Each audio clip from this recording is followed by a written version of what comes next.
Selamat malam para netizen dimanapun kita berada, salam inspirasi bagi kita semua. Ternyata begitu kan ya, ada intervensi ke Anwar Osman begitu ya, sebagai ketua MK, bagaimana bisa meloloskan ya Cawapres ya Gibran ya dari batas usia ini begitu. Ada intervensi besar katanya begitu. Siapa mereka begitu kan?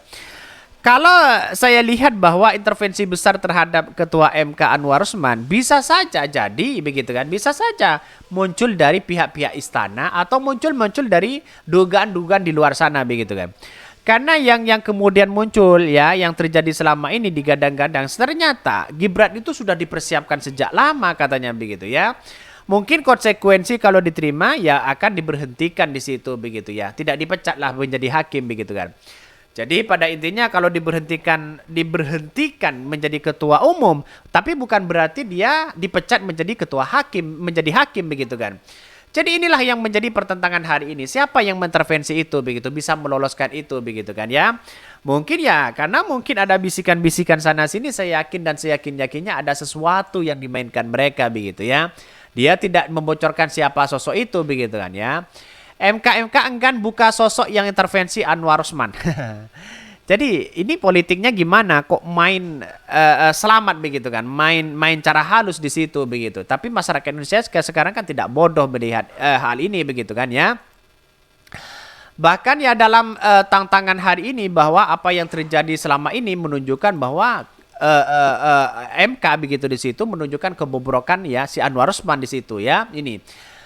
Bahkan di satu sisi mengatakan ada dari MK-MK ini begitu kan ya, yang kemudian bagaimana cara memutuskan begitu kan ya, apakah Anwar Usman ini dipecat menjadi hakim atau hanya diberhentikan menjadi ketua MK begitu kan? Ya kita lihat saja komentar-komentar netizen apa yang terjadi ya. Hanya bisa dibuka lewat hak angket karena hak angket itu ya tahap penyelidikan katanya ya.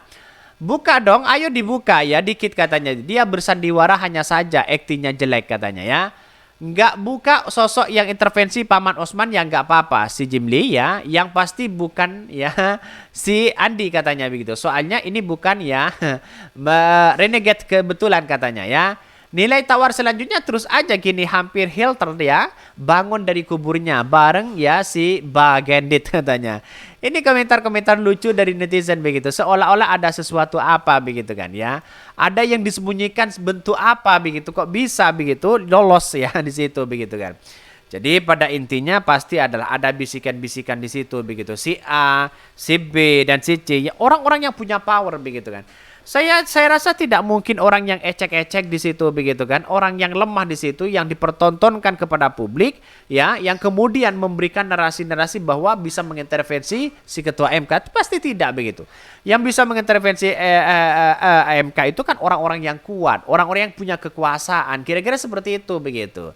Jadi pada intinya dalam masyarakat Indonesia kan sudah paham begitu kan. Ya siapa yang menggaungkan 3 periode, siapa yang kemudian mempertahankan presiden 3 periode, siapa yang mempersiapkan dinasti politik hari ini begitu ya.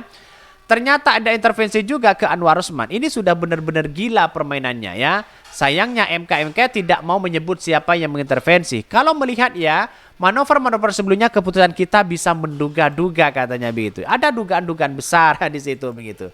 Jadi pada intinya masyarakat Indonesia sudah paham apa yang terjadi selama ini begitu kan ya. Ada kebohongan-kebohongan publik tersembunyi di dalamnya dan bisa intervensi begitu ya. Bagaimana selama ini mau dipercaya untuk apa begitu kan ya. MK sudah tidak begitu dipercaya, KPK sudah tidak begitu percaya. Nanti giliran Bawaslu dan KPU loh begitu ya. Kita tunggu saja nasibnya mereka begitu kan ya. MK enggan buka suara ya intervensi Anwar Osman ya. Bahkan yang Majelis Kehormatan Mahkamah Konstitusi atau MK copot Anwar Usman dari posisi ketua MK tak hanya lantaran benturan kepentingan. Ipar Presiden Joko Widodo atau Jokowi itu juga terbukti membuka ya ruang intervensi pihak luar dalam pengambilan putusan MK. Bahkan Ketua MK Jimli Asidiki enggan buka suara tentang pihak yang mengintervensi Paman Wali Kota Solo Gibran Raka Buming Raka itu, tapi tidak semuanya harus diungkap. Pokoknya itu jadi alasan kita berhentikan ya. Jadi ketua katanya begitu ya. Ini kan sudah diberhentikan menjadi ketua begitu kan, tapi bukan dipecat menjadi hakim begitu kan ya. Ini kan juga bertentangan begitu. Gimana begitu? Seolah-olah drama itu dimunculkan di situ begitu ya. Bahkan ini Jimli mengatakan hakim sebaiknya ya jangan terlalu dekat dengan pengusaha dan politisi. Namun Ita mengatakan apakah pihak yang mengintervensi Anwar Usman berasal dari kedua kelompok itu, makanya hakim harus menyendiri. Kendati tak mengungkapkan sosok yang mengintervensi Anwar Usman secara eksplisit, Jimli mengatakan intervensi itu merupakan temuan ya yang berbahaya independensi peradilan. Saya enggak bisa ungkap katanya ya. Bahkan MK memutuskan sambil hakim MK terbukti melanggar kode etik dan perilaku hakim sebagaimana tertuang dalam Septa Karsa Utama, prinsip kepantasan dan kesopanan. Bahkan di satu sisi mengatakan bahwa apa yang terjadi selama ini putusan itu dibacakan Ketua MK Jimli As-Sidiki karena seluruh hakim MK terbukti tidak dapat menjaga informasi rahasia dalam rapat permusyawaratan hakim atau RPH. Informasi itu dianggap bocor karena dimuat majalah Tempo dan sebagainya. Tak hanya itu, MK menilai para hakim itu membiasakan praktek pelanggaran benturan kepentingan sebagai sesuatu yang wajar. Hal ini berdasarkan putusan ya tentang masa jabatan. Atas pelanggaran itu, MK menjatuhkan sanksi teguran lisan secara kolektif kepada para hakim terlapor. Jimli menegaskan putusan itu ya dibagi menjadi 4 bagian, yaitu putusan tentang Anwar Usman, Hakim SK Saldesra dan Hakim ya Arif Hidayat, dan putusan tentang pengambilan ke-9 hakim tersebut ya. Ini yang kemudian diambil oleh mereka bahwa apa yang terjadi selama ini begitu kan ya. Hanya diberhentikan menjadi ketua MK, tapi tidak dipecat menjadi hakim MK. Kan begitu logikanya begitu. Jadi kita harus jelas, ya hakim MK itu kalau dipecat begitu kan, saya apresiasi luar biasa. Tapi kalau hanya pemecatan, pemberhentian ketua MK, kan ini kan masih multitafsir sana sini begitu kan. Dalam artian kan, apakah bisa mengadili si Anwar Usman mengadili terkait dengan pemilu nanti begitu kan. Itu kan menjadi catatan penting kepada kita begitu kan. Jadi artinya apa? Ini agak lucu begitu kan. Lucu-lucu banget begitu. Jadi kenapa negara kita dipertontonkan dengan hal-hal seperti ini begitu kan ya, gimmick politiknya gimana dan sebagainya begitu kan. Saya rasa persoalan-persoalan politik seperti ini ada dugaan-dugaan besar yang dipertontonkan, ada dugaan-dugaan besar begitu kan ya yang tersembunyi di balik ini semua begitu kan.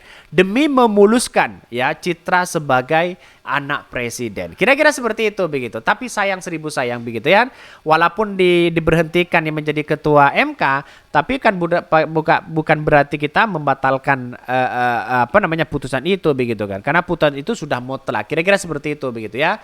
Oke, mungkin itu yang kami sampaikan. Tonton terus channel Ho dari Podcast Rakyat ini karena ada berita-berita menarik dan viral setiap harinya. Salam para netizen. Salam inspirasi bagi kita semua. Jangan lupa di subscribe channel YouTube Ho dari Podcast Rakyat ini.